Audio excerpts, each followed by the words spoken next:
Welcome back to the shop, guys. We've got our 2015 Ford Taurus 3.5 liter non-turbo. Gonna do some plugs and coil boots. Pretty straightforward, easy repair. Gonna get this air box out of the way first. Get your mass airflow unplugged. Pull your hoses off. Get that guy out of the way.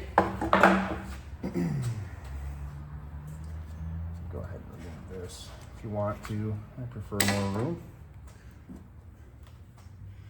We're just going to start on the lower side. Get the locks out. If you're trying to push these and they don't unsnap, you can get your pick under here and kind of feel that retainer. Sometimes these get chock full of dirt and stuff. Kind of hard to press and unhook them.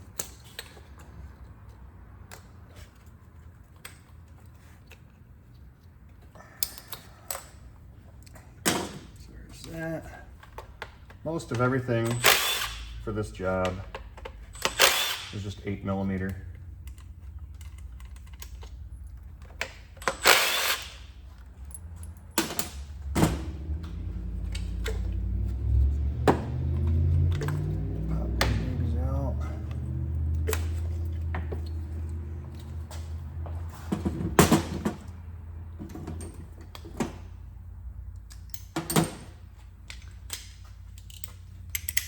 You got 5/8 for your spark plug size.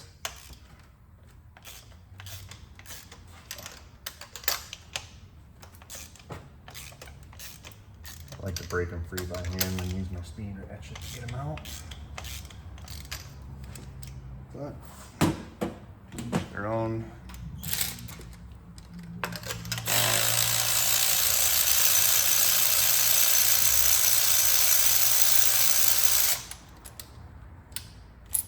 Yeah, I'd say it's definitely time. Node's wearing off pretty good. Getting a little crusty. As far as I know, these are factory plugs. And this car's got 136,000 on it. Yeah, you can see it's definitely time to get these replaced.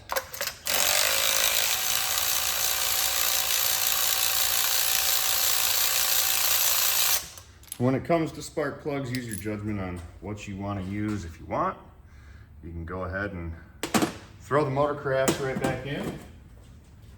If you want to stick to Ford manufacturer specified. I would not use Autolites or Champions. Definitely not the best choice when it comes to aftermarket plugs. I tend to go towards NGK. That's your part number there if you want to reference that.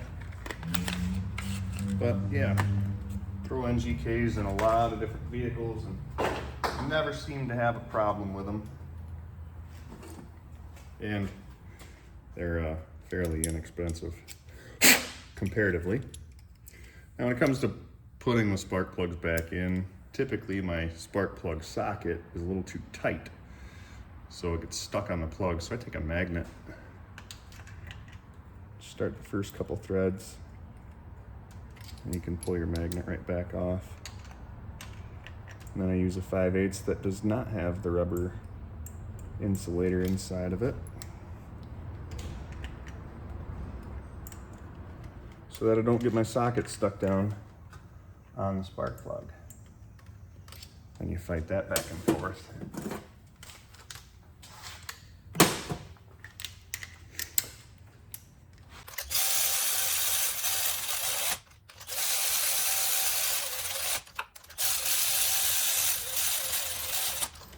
I don't like to go crazy with anything electric when I'm torquing these things down. I always like to feel how tight we're getting.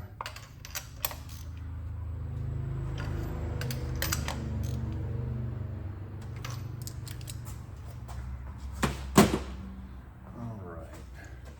And for the coils on these Fords, it's always good, as you can see right here, this thing's getting brittle. You know, a lot of the misfire issues that we have with these cars are these boots start to get old, they crack, and they allow the plug to arc along the side of the porcelain. Well, from here down the porcelain to the frame. So I always recommend, if you're doing this,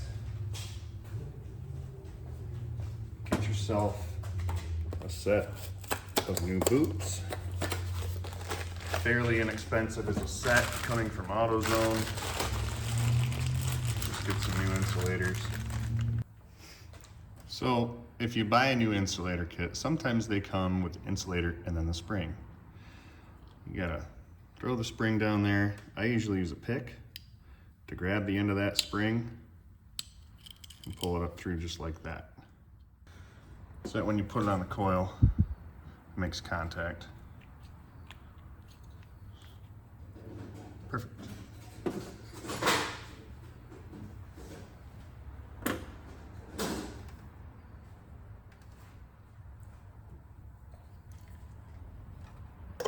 Coils back in.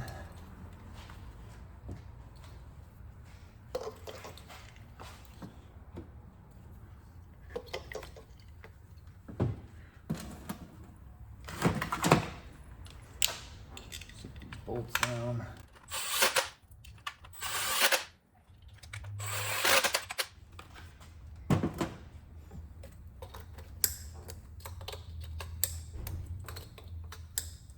All right, so for the back side, a little tougher. Gonna get these electrical connectors disconnected. Put a purge valve, throttle body, those out of the way. Disconnect this hose. That moved out of the way. Now this is coolant overflow, this one here. So if you can kind of work around that, that would be best. Unless you want to, clamp it off here and take the hose off over at the jug just to get it out of the way. Whatever your preference is. You do have a line back here that you have to remove, but you can probably get to that once you get everything loose. There is one hidden 8mm bolt up below the intake here.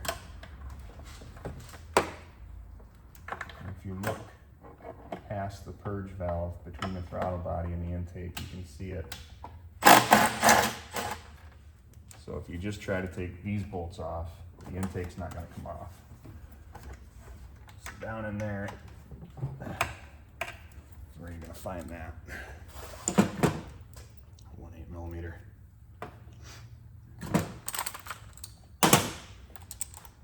So then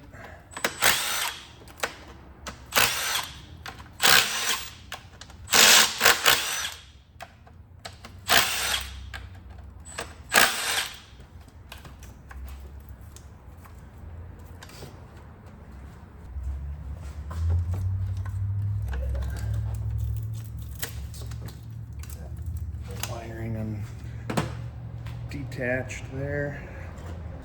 Yeah, one more bolt hiding under the wires. Okay.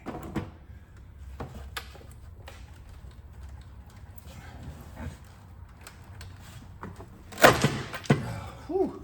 It's been a hot minute since she's been off. All right. Guide that wiring between the intake and the throttle body. Try to keep that hose out of the way. And now, you gotta take that hose off back there. If you got skinny little hands and skinny little arms, you can take it off before you do that. But I do not have skinny little hands and skinny little arms. So,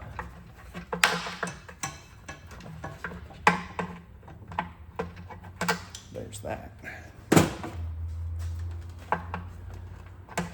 Hose off. And if you have not had this off for a while, I do recommend getting intake gaskets. Get those here. gear booster.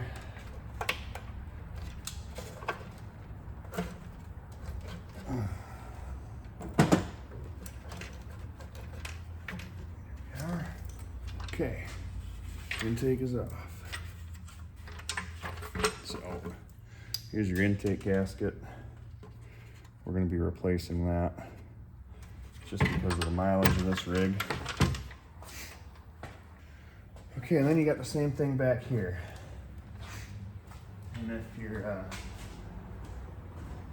feeling a little antsy about your intake being off, why don't you go ahead and cover the lower intake up so you don't drop anything down inside. That would not be a fun day. Same thing back here. Get the lock tabs off, plugs off. Get a universal. Yet again, all 8mm back here.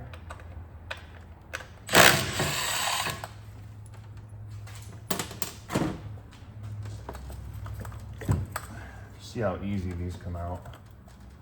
These coils. They should have a little bit of resistance from that boot, but these are all just falling apart when I go to take them off. So you can just twist and pull. Half the time they'll rip like that, no big deal. The other half of the time they'll pop off. Perfect. So we got our other 3 boots we pre-prepped here. So we get those on, set those aside.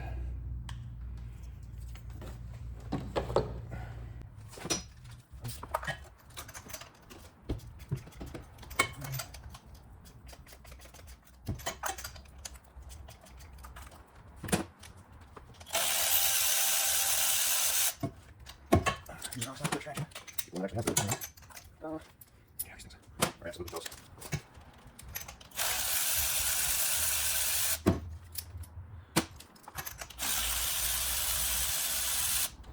As far as the quality of spark plug that you want to get, whether iridium or platinum. Ooh, oh, here's our misfire. Right there, cracking the porcelain. Anyways, whether you want to go for iridium, platinum, double platinum, you know, there's so many options now.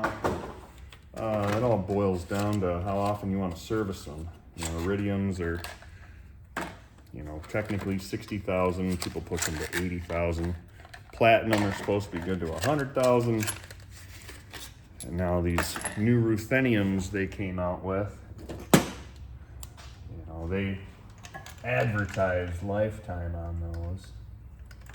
I don't know if I'd go as far to say that on any wear item like a spark plug.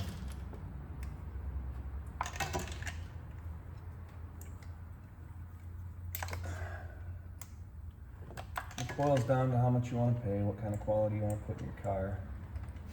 These are the NGK Iridium IX.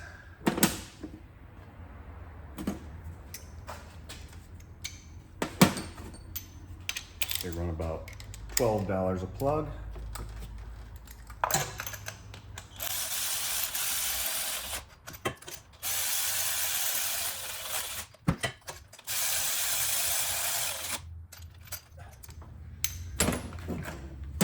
Whoa, don't go anywhere. Yet again, I just like to tighten these down by hand so I have a good feel of the torque that's on them. I don't want to go too awfully tight.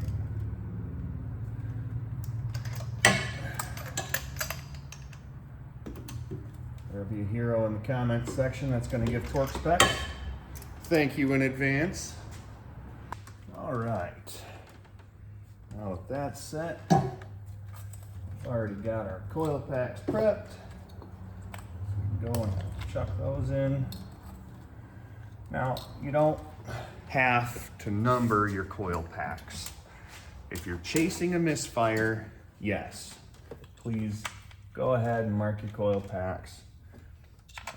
But if you're just doing routine maintenance, there is really no reason where you have to put them back into the cylinder that they came out of.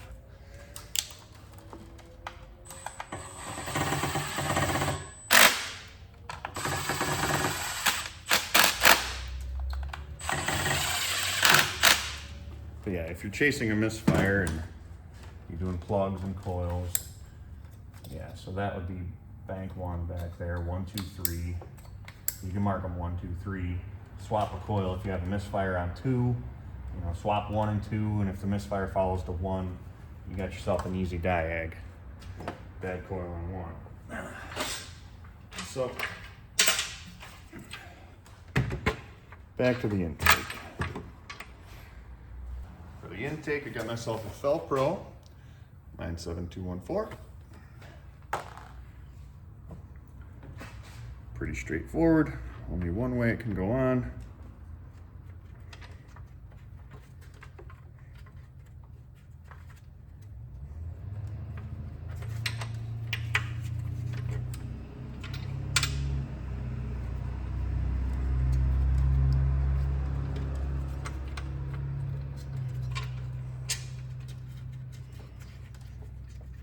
Yeah, seems nice and pliable. One I took out was starting to harden up.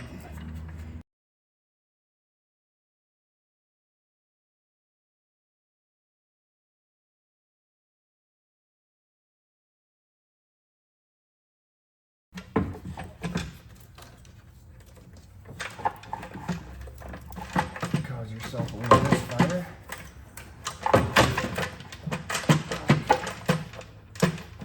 Before you get too carried away, oh boy, what'd I do to myself? Haha. Don't forget about your hose back here.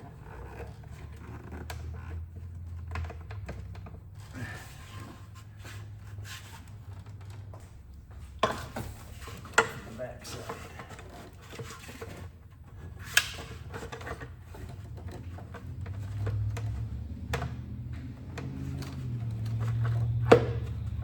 The real plus side about putting your arm up against the firewall is you get to have fiberglass insulation stuck into your skin, and you get to itch the rest of the day. Fun times.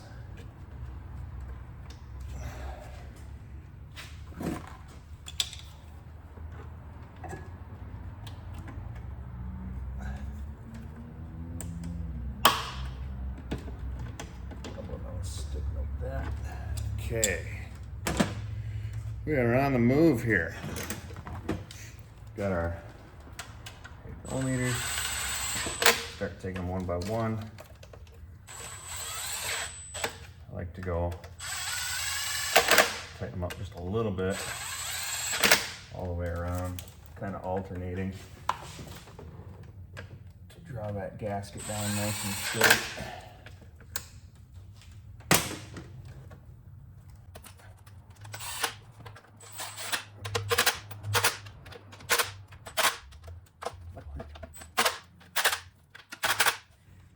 Don't forget about our 8mm way back here. You can kind of one-hand it, at least get it back there and get it started.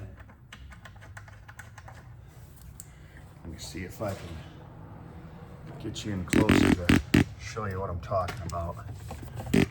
So down in here, you can see it. Right there. Touch it with my flashlight for you. So if you just look between the purge valve and the throttle body, you can see it. That's the hidden 8mm. You'll only struggle with that once before you realize you're doing something wrong. And then you don't forget about it again.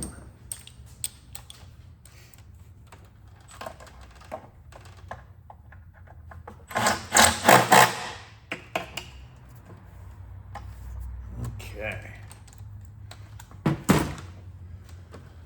that all tight. Route your wiring back on. Get your hoses reset.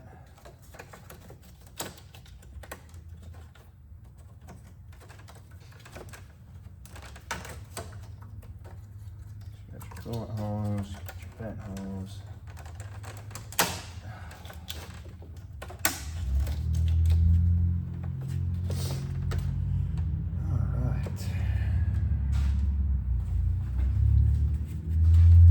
Air box.